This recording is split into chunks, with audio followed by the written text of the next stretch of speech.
How did ancient pieces of history worth millions end up hidden away in Albuquerque? Larry Barker investigates and shows you their bizarre journey. Plus, a controversial cop is leaving APD. We've learned his timing is interesting. And where are they? Hope tonight a couple is still alive. The search for a missing Albuquerque teacher and her boyfriend is growing more intense as search crews try to track down their plane. It's been 4 days since the plane went missing, but the pilot's daughter tells News 13 she thinks her dad could still be alive. Let's get right to News 13's Tina Jensen for the latest. Melissa Watson and Howard Guthrie's family and friends are holding out hope tonight that the two may have made an emergency landing somewhere and are just waiting to be found. My daughter loved her. She was a good teacher. She was just there trying to help as much as possible. All she did was want to help the kids. Tanya Martinez hasn't told her daughter why her teacher, Melissa Watson, hasn't been in class the past 2 days at Valle Vista Elementary near Central and the river. At this point, I really don't know how to tell her or what to say to her. I just can comfort her and tell her, that she was a good woman and she was doing what she loved. The search for Watson and her boyfriend Howard Guthrie began this morning with crews in the air and on the ground in southern Colorado and northern New Mexico along the state line. Officials say the two took off from Moriarty Airport on Friday for Pagosa Springs, but couldn't land in the southern Colorado ski town because of bad weather. Their last GPS signal from the plane came from somewhere over the snow-covered forests southeast of Pagosa Springs. Guthrie's daughter says her dad has been flying planes for 15 years. He always talked about, if anything ever happened, he would try to find an open field or a place to land safely. So I'm just hoping that whatever happened, he was able to safely land. Watson's friends are holding out the same hope. Matthew Pena says they became worried when she didn't show up for work yesterday and didn't pick up her 10-year-old son from school. She hasn't called him in 4 nights, and she's a very responsible mother, very responsible teacher, so that's what's really worrying all of us, is that this is not like her, and if she had a means of calling, she would do so. Guthrie's daughter thinks they were planning on skiing this weekend and should have lots of cold weather gear with them. Back to you. All right, Tina, thank you. Search crews are done for the night, but they will be back at it again at first light.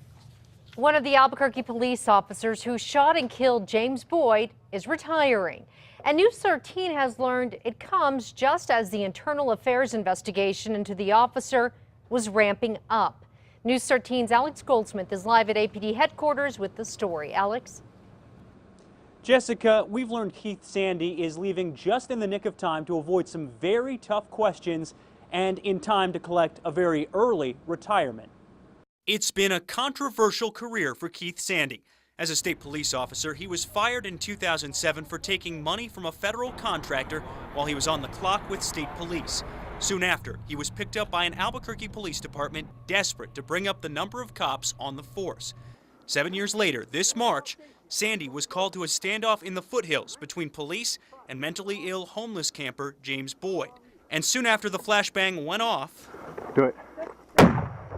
Sandy was the first one to shoot Boyd as he turned away. That shooting sparked protests in Albuquerque and an FBI criminal investigation. In the 8 months since, Sandy has sat on paid leave, waiting. Now he's informed APD he's retiring. News 13 has learned sometime next week. So why now? News 13 has learned Sandy has just shy of 19 years worth of time as a state and city cop under his belt. Under his pension plan, Sandy can buy up to a year's worth of service, which gets him to a magic number, 20 years. That allows him to start earning his pension, 70% of his yearly pay, immediately. Any less than that, and Sandy, who's not even 40 yet, would have to wait until he's 61 to start collecting, likely costing him at least $1 million until then. News 13 has also learned Sandy was ordered to go in front of internal affairs investigators soon to talk about the Boyd case. Retiring lets him avoid that altogether. Back to you. Okay, Alex, Sandy will also be allowed to cash out his unused sick and vacation time, but nobody from APD would tell us how much that is or answer any of our questions. As we reported, federal charges for Sandy are unlikely, but he could still face charges in state court. New rules designed to speed up how fast criminal cases move through Bernalillo County's court system will cost millions to follow. A massive case backlog has led to clogged courts and overcrowding at MDC. This month, the state Supreme Court ordered Bernalillo County courts to try all felony cases, no matter how serious, within a year of arraignment. That order takes effect next February. This is important because everybody has a right to a speedy trial. The government needs to get their act together. But it will not come cheap. The Administrative Office of the Courts estimates it would take almost $2.7 million to bring the court system up to speed. That includes funding for new prosecutors, public defenders, judges, and their staffs. APD says they've rotated mobile surveillance cameras through more than 100 spots all around the city to stop crime. Like this one in the Bosque parking lot at Central and Tingley. APD says it's there to cut down on car break-ins, and it's doing such a good job that the department can't keep up with demand. Right now, I've got probably about 10 requests in the queue for it to be deployed. Councilor Diane Gibson says she's willing to pay $48,000 to buy one of the cameras for her district. That includes all of the malls near I-40 in Louisiana. APD says all these malls will see cameras anyway throughout the holiday shopping season. APD is joining forces with the social media website to connect with neighborhoods. More than 160 Albuquerque neighborhoods use nextdoor.com to find out what's going on in their area. People post everything from criminal activity to lost pets. APD says it is linking 6 police stations to the website, which will let the department communicate with neighbors. It's free to sign up. For information, go to KRQE.com. Albuquerque now has a mile-high neighborhood. The stretch of San Pedro between I-40 and Lomas that sits a mile above sea level has been renamed. The city plans to spruce up the area with bike lanes and landscaping. It's now one of several Albuquerque neighborhoods trying to boost business by rebranding. Others include the International District and the Brick-like District near UNM. An expert on Tasmanian devils is in Albuquerque to show Australia still supports the Rio Grande Zoo after Jasper's murder. Andrew Kelly is visiting this week from Australia, where he runs the largest wildlife park for endangered Tasmanian devils. Kelly actually trained zookeepers on how to care for the devils when they were moved here. The zoo's devils are on loan from Australia, and the biopark is trying to make sure they remain a part of the zoo. This as city investigators try to figure out who killed one of them, Jasper, last month. The temporary facility that houses undocumented immigrants in Artesia is slated to close by the end of the year. The feds made that announcement today, saying it is no longer needed because they're expanding jails elsewhere. The detention center opened last summer after thousands of Central American families were caught crossing the border illegally. The immigrants, who are mostly women and children, will either be released to wait for court hearings or taken to another facility. Well, tan is a neutral color that goes with almost anything, but some residents in one Santa Fe neighborhood near Cerrillos want to see a newly painted water tank repainted green, which will cost a lot of green. The city just shelled out tens of thousands of dollars to paint it tan over the summer. Now, next month, the Santa Fe City Council will vote on whether it should spend nearly $25,000 to repaint it.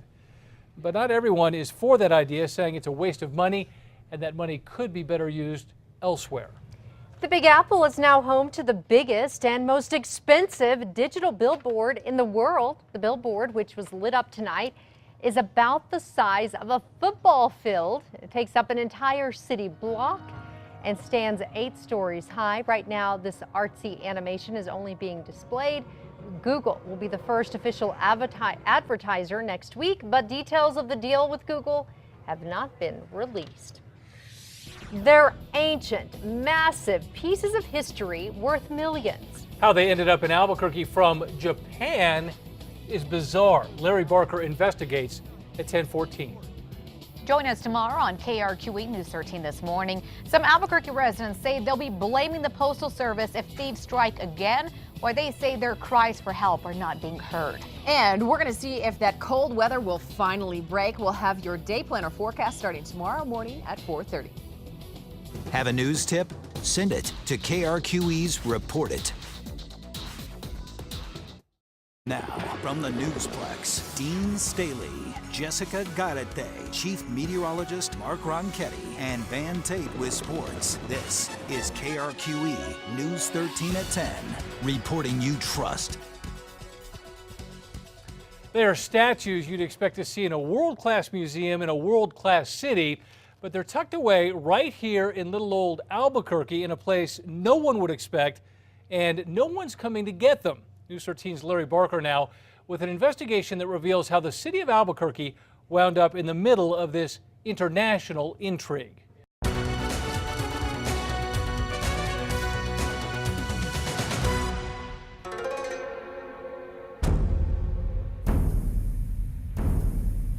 They are symbols of wealth and power, priceless treasures steeped in mystery, created half a world away by faceless artisans. These rare stone monoliths once adorned the palatial tombs of Asian imperial rulers. Today, they are hidden away in Albuquerque. Where are they? Well, think of it as a treasure hunt of sorts, and you start down this trail, past the lake, through the woods, across this garden. Inside this nondescript building is a massive treasure trove of forbidding artifacts. Welcome to the city of Albuquerque's biopark. Valued at tens of millions of dollars, these ancient relics are stored behind locked doors off limits to the public. And even though they have been at the Botanical Garden for 8 years, nobody knows where they came from or why they're here. Catherine Hubbard is in charge. We don't have any information about them. Catherine is not alone. You see, the historical record surrounding these carvings is murky at best. In fact, if the statues could talk, they would weave a tale of mystery and intrigue worthy of an Indiana Jones adventure. We can trace them all the way back to the great Ming Dynasty. These marble sculptures once adorned sacred temples in imperial China, and during the Chosun Dynasty, these granite warriors would have stood guard over the tombs of Korean emperors. However, during the Japanese occupation of China, these precious antiquities disappeared. They reappeared in 1937 in Japan, having been, quote, acquired by a Japanese art collector. In 1961, the statues were on the move again, having been sold to a Japanese landscape architect, Hitoshi Hoshi. Mr. Hoshi displayed the ancient artifacts at the foot of Mount Fuji on the grounds of Japan's National Cemetery. Next stop for the rare antiques, New Mexico. Mr. Hoshi had been here a couple of times and fell in love with the land of enchantment. In an arrangement with then Albuquerque Mayor Marty Chavez, the wealthy Japanese businessman decided to loan his collection of 16 Chinese and Korean sculptures to the city of Albuquerque. We were told they were a gesture of friendship with Hoshi, and that they were on loan to us for 2 years. So in the fall of 2006, 85 tons of carved stone was crated in Japan and loaded on the MSC Loretta for the voyage to America. It was a big deal to get them here. They came on a flatbed truck, they were crated, and we got a forklift to get them off the truck, and then we had to take down some of the windows in our showroom to get them in. The mayor held a ceremony to thank Mr. Hoshi for his generous loan. Relics that once graced the tombs of mighty imperial emperors and rested in the shadow of Mount Fuji now sat at the foot of Mount Sandia. However, after Mayor Chavez left office in 2009, the statues were taken off public display. There were just too many troubling questions. For example, even though Mr. Hoshi values this art collection at $91 million, it's apparently not insured. So if the statues are somehow damaged while here at the biopark, Albuquerque taxpayers could be on the hook to restore them. But is the city carrying these sculptures on its insurance policy? Not that I'm aware of. Do you know if Mr. Hoshi has these insured? I don't know. I've not had a lot of contact with Mr. Hoshi. In fact, there is virtually no paperwork in city files documenting the art loan. However, one piece of paper caught our attention.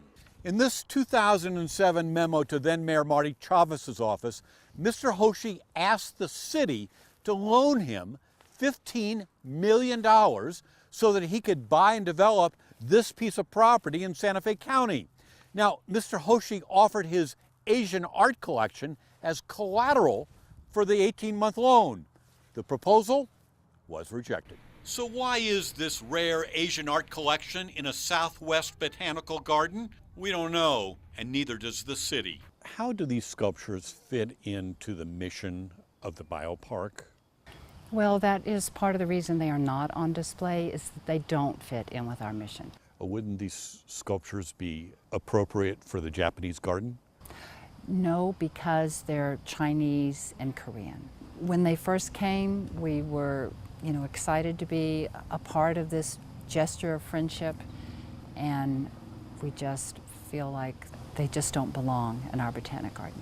Hitoshi Hoshi has refused repeated requests to take back his multi-million-dollar art collection. The current administration has been trying since 2010, consistently and persistently, to make contact with the owners of the sculpture and has tried to get them relocated.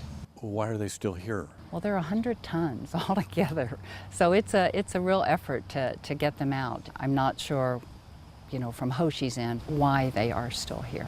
Now, Mr. Hoshi has put the historic sculptures up for sale through an international art gallery. However, prospective buyers have shown little interest due to Mr. Hoshi's asking price and accusations the artifacts may have been looted from ancient tombs. Leon Natger is a UNM grad student with expertise in Chinese archaeology. Without knowing where they came from, who paid for them, were they sold legitimately to the collector, no museum would want to have them in the collection because they may in fact belong to China. We don't know. Is there documentation showing the tomb carvings were legally collected? We don't know. The period of the 1930s and of the Japanese occupation is still, it's a very sensitive issue.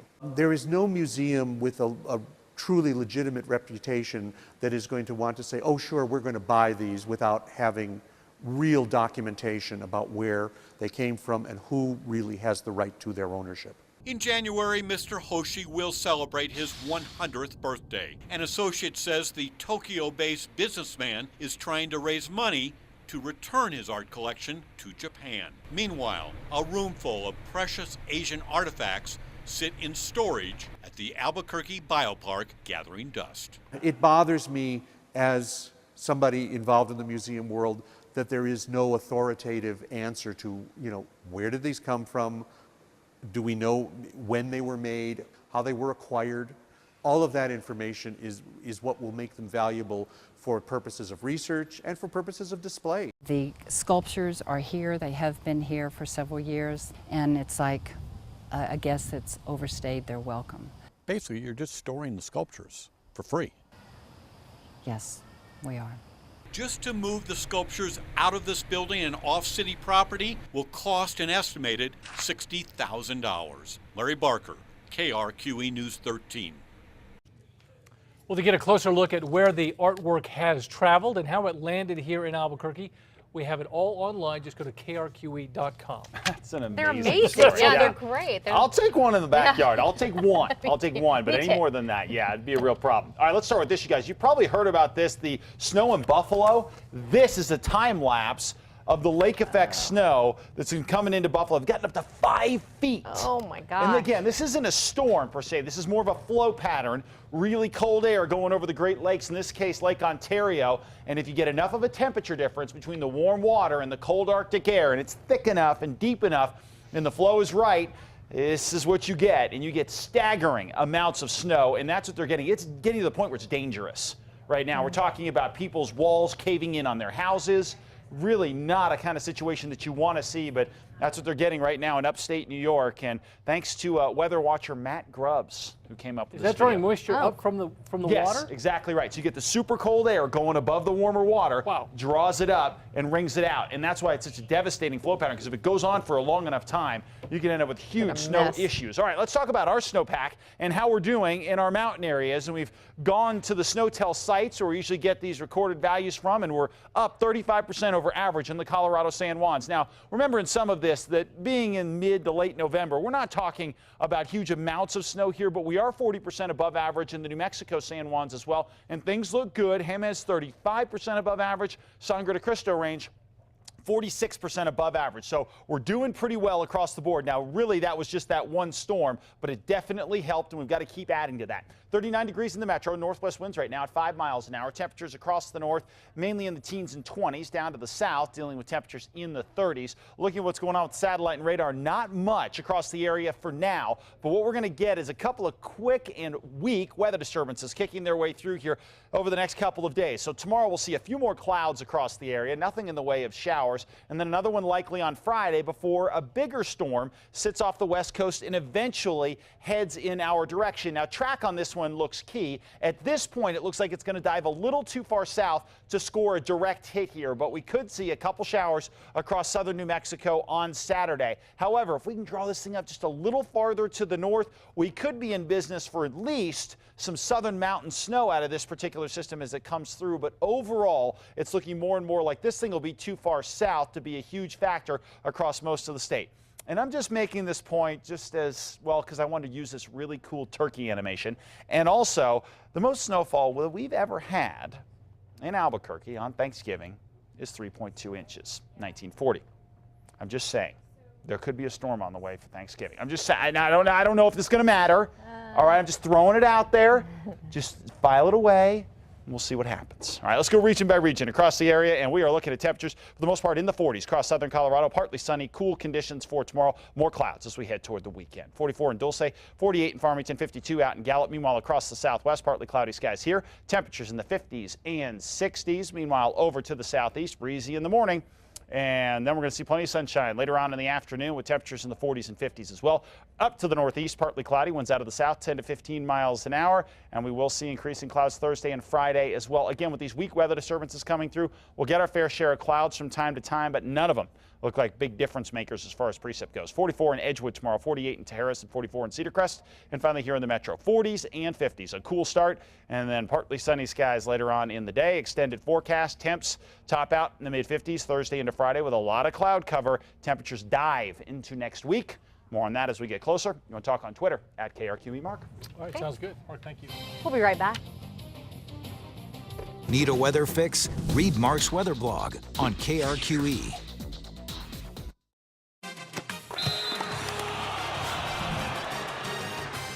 Destination reached. Craig Neal and his Lobos have arrived in Puerto Rico for 3 games, and you saw the Lobos had a greeting by actor Benicio del Toro per the Lobo Twitter account. The picture that was just up. Tomorrow's practice will play starting Thursday. Boston College is up first in a field of solid teams. Anytime you have a field like that, it's challenging, and it'll hopefully we won't have a lot of growing pains. Hopefully we play well. Thursday's game 3 p.m. on ESPN2. Football now, the Colorado State Rams are hosting the Lobos Saturday with a lot to play for at 9-1. They have a solid quarterback and good offensive coordinator. That would be former Lobo OC Dave Baldwin. Schematically, I think Dave Baldwin does an unbelievable job. He's a guy that's coached in a lot of different schemes, and he always finds a way to do what his personnel allows him to do. Game time Saturday, 11:30 a.m., an early one. Timeout is called. More sports on the other side.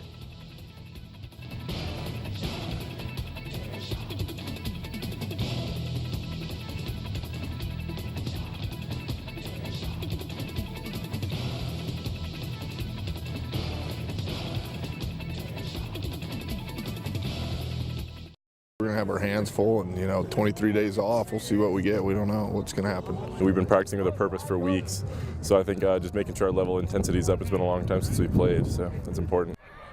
The El Dorado Eagles talking about having 23 days off before hosting upset-minded Cibola in the 6A quarterfinals. That game is Saturday at Wilson Stadium with the 1 p.m. start time. Welcome back. Albuquerque High swimmer and 4-time state champion Cassandra Pino signed her letter of intent to attend Kansas today. Jillian St. John is headed to Utah to swim, while Lauren Martinez chose Cal for track and field. They're both from El Dorado. Austin Treadwell from El Dorado as well is playing Lobo baseball and has a good reason for staying home. Just because my mom got diagnosed with breast cancer, and I thought it would just be a better fit to stay here, and so they didn't have to travel. That worked out great. Former Lobo center Alex Kirk spent less than a week in the NBA D-League with the Canton Charge. The Cleveland Cavaliers recalled the 7-footer back up to the big squad yesterday. He has played 2 games with the Cavs. Okay, thank you, Van. Quick look at your 7-day. Includes a nice day tomorrow after a cold start. Temperatures in the 20s to lead things off, and then eventually we top out at 51. A little warmer for Thursday and Friday. You guys, occasional rounds of clouds this week. Little weather disturbances kick through, but nothing enough to bring showers through the work week. All right, thank you, Mark. Thank you for watching KRQE News 13. Have a great night.